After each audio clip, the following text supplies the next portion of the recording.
Hello, it's a pleasure to be with you today. My name is Gayle, and I work in the jungle, in an isolated jungle village high in the mountains of Thailand, northwest Thailand. I am 72 years old. I am a nurse. I have worked in the emergency department in Tennessee for 23 years. And I want to tell you about how God instructed me where to go and what to do as I listen to His voice. So I want to explain a little bit to you, first of all, about the people that I serve in the jungle. They are Karen people. They have come out of Burma, which is now called Myanmar, and they have been involved in a long-term war, the Burmese against the Karen. And so through the last 75 years, Burmese soldiers have come in to kill. They want to kill all the Karen people. It's a religious war, and they hate these people.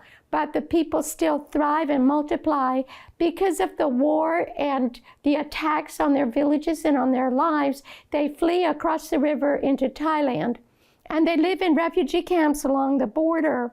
And through the years, they've migrated up into the jungles, all over the jungle mountains there in Thailand. And these people are living in the jungle like they lived in Myanmar 100 years ago. They have sacrifices and ceremonies. They worship the devil. They are also animists. They have sorcerers, witch doctors, and I'm still learning about some of the beliefs, sacrifices, and fears that these people have in the jungle. And so to begin my talk to you today, I want to go back to my childhood and tell you a little bit about myself and how I learned to hear God's voice. It's the most important voice that you ever want to hear. In fact, we can all hear it, and I'll tell you how it works. Those who are most closely connected with God are the ones who knows His voice when He speaks to them. And so our goal is to connect ourselves with God. That means spend some time with Him and the Bible and talk with Him in prayer, and you will grow. And you will go closer. As you see God working with you and you hear His voice, you become strong in your faith and joyous and full of love for God and for others. The voice of God is heard in the world today. I added that. But we may be so far away from Him that we can only hear the echo. There are words of instruction coming from God day by day, and in an hour that we know not, He may give words to His messengers for us, which we would lose for want of discernment and appreciation. This is an inspired writer, and I will use some of these kind of quotes because they have come to me in time of need and instructed me along the way, along, of course, with the Word of God. One day, I was having a very hard time. This is while I'm still in America, and I was had some big problems. I went outside to walk and talk with God in my driveway in Montana. And during that time, I prayed and listened for God's voice, but I didn't hear anything. And so then, when I went back into the house, I thought I'll just read my next chapter because I go through the Bible systematically. I'm reading through the Bible. And now I'm in 3 John, verse 14, which says, I shall shortly see thee, and we shall speak face to face. Now, I never knew that that was something God might say to me, because that is John just saying, I'm going to go and visit you people over here and talk to you face to face. But no, this particular night, in answer to my earnest prayers, God, that verse, just part of that verse just shone out to me. I shall shortly see thee, and we shall speak face to face. So this gives me great courage because we can't see God face to face here on earth, can we? We're too sinful and this world is too bad. But when we get to heaven, we can see Jesus face to face. This is our goal. Now, this is talking about Satan. The mastermind in the confederacy of evil is ever working to keep out of sight the words of God and to bring human opinions into view. He tries to keep us from hearing the voice of God, saying, this is the way, walk ye in it. Isaiah 30:21. He's doing his utmost to obscure heaven's light. And we know in Corinthians it says that the devil puts blinders on our eyes so that people don't see the light of the glory of God. So when I was a little girl, I had a wonderful mother. And my mother taught us the Bible. She read us from the Bible. She read us mission stories. And she gave us all of the instruction in our childhood and happiness that a child could ever want. My mother, to me as a little child, she was like God. I just saw Jesus in my mother. I never saw my mother angry or upset. And therefore, my sister and I'm the youngest one with that poodle dog, and my sister and I, we never fought. We never had an argument, or we never were upset with each other. So as I grew up, my mother, she taught us to memorize the Bible, and one verse per day we would learn in the Bible, and then review one chapter a day till we knew all the book of Daniel by heart and all the book of Revelation. You could pick out any book, any chapter, any verse, and we would be able to tell you that verse. And so we were very, very fortunate. God really blessed us through my mother. So if I ever make it to heaven, I will say, I will put my crown down at my mother's feet, and I will say, because of God and because of my mother, that's why I am here. We wanted to be missionary nurses because of these books that Mother read to us. And my father was a pastor, and he had these starched and pressed white shirts. And when he threw them away, we would cut the cuff off of that shirt and we'd put it on our head for a nurse's cap, and we would be missionary nurses. And my doll was always the sick one because I was rougher with my toys than my sister. And so it was more beaten up. Now, we lived on a farm in the country for my part of my childhood, and because my father was a pastor, back then they moved them around every 2 or 3 years, but this was Clearview Farm. We rented this huge farm on 250 acres, and I experienced Jesus in a real way on that farm. One day, probably the atmosphere in the house wasn't quite right, and my mother, she sent us out into the woods around to pray, to have a little time with God. I was probably 7 or 8 years old, and my sister went out to the back, and I went out to the front, and found an old stump to sit on, and there I read my Bible and sang, and I prayed to God and came back, and that started a habit so that every morning my sister and I would go to our secret place with our Bible and our songbook, and we would sing and read and pray, and we would come back happy. Well, when I was 8 years old, I said something to my mother that must have shocked her. I said to my mother, you know, I think I should die now. And so my mother said, well, why do you think that? I said, well, I see that a lot of people, they start out with God, and when they're young, they love Jesus. But then when they get older, they start forgetting about God and doing bad things. And I don't want that to happen to me, so I think I should die now. Well, it wasn't God's plan to let me die right then. He had a plan for my life. But my mother, she taught us to sing when we are 3. We're just 3 and 5 years old. We sing duets, and God was very real to us then. And I know, even though I haven't pleased Jesus in everything I've done as I grew up, God had a plan for my life, and I am so thrilled to hear His voice. This is my family so many years ago when my children were still young. I thought I would grow old with my husband.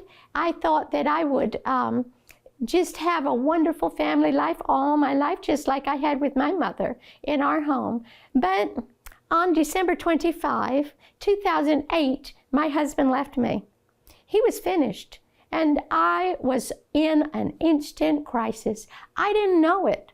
I didn't know a thing. He wasn't being really nice, but I thought if I were extra good and the home were clean and the boys were good, that he would get over it. But now he's telling me he's leaving me on Christmas Day. And at that very moment, my whole life crumbled in a heap of dirt on the ground. And when you're in a crisis, you reach out to the closest human being you can find to help you. And so one of the retired pastors of the area took us up, and His plan was to keep us together, and that's great. That's what I wanted, because my boys were 13 and 15 years old, and they need a father. Plus, the worst thing is that my husband is taking the wrong path. He's on the broad way to destruction. He has made bad choices in his life, and I found out the next morning that he has been unfaithful to me for 2 years, and I didn't know it. And so this pastor is giving us Bible verses and telling me to forgive, forgive, forgive. Well, I didn't have any trouble forgiving. That was no problem. I was just so concerned about him and his life, the direction he's going. But as the weeks and the months went by, I knew it wasn't working. I would even, when I got scared, if he was going to be gone a couple of days at night, I would call him up because he was going to try to make it work. But when I called him up, God did this. The phone would not ring for him, but it opened up to me. And so I could hear what's going on between him and another woman in a motel room. I'm just telling you from my heart, because I have found other people experience the same heartbreak, the same suffering, the same grief. And so I know it's not working. And so the pastor keeps telling me, forgive, forgive. But you know, the only one that really knows what direction you need in life is God. And I was communicating with God throughout this time. One day, after 4 months, I was walking toward the house from the hay bales of a ranch that we had in Montana. And I heard God's voice loud and clear, and it came right in my right ear. It was a shout, and it said in Hosea, Ephraim is joined to his idols, leave him alone. Now I'm shocked again, because all of this time I've been trying and hoping and thinking that it can work and we can keep it together. Now God is telling me to leave him alone. I've got to turn around 180 degrees and I've got to get out, but I don't know what to do. I don't know where to go. I don't know anything at this point. So I go in the house, and that night I sat up all night long at the kitchen table, praying and crying and reading my Bible. And that night, in the middle of the night, I wrote a poem.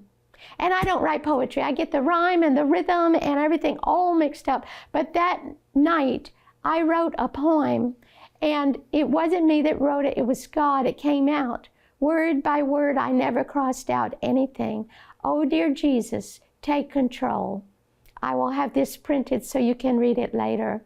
But this, from that night on, God took control of my life.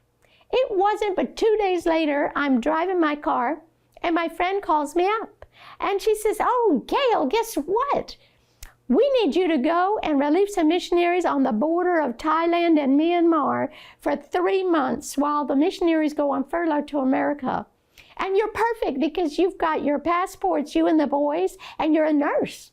And I thought in my mind, I didn't say it, but I thought, no, no, no, no. God does not want me to be a missionary now. This is the worst time in my life. I am a destitute woman.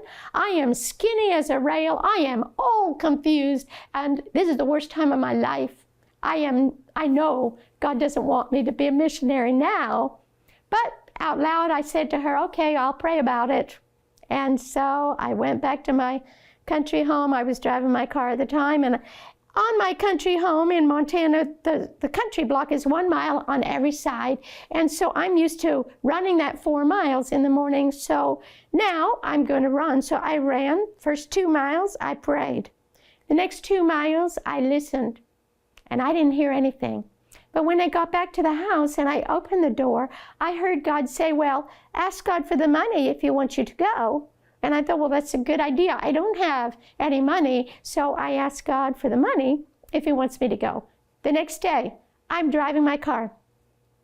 And my friend calls me up, and she's all excited, and she said, oh, Gayle, you'll never guess what. We've got the money for you and the boys to go to Thailand and back round trip, and your visas, and a medical box of supplies.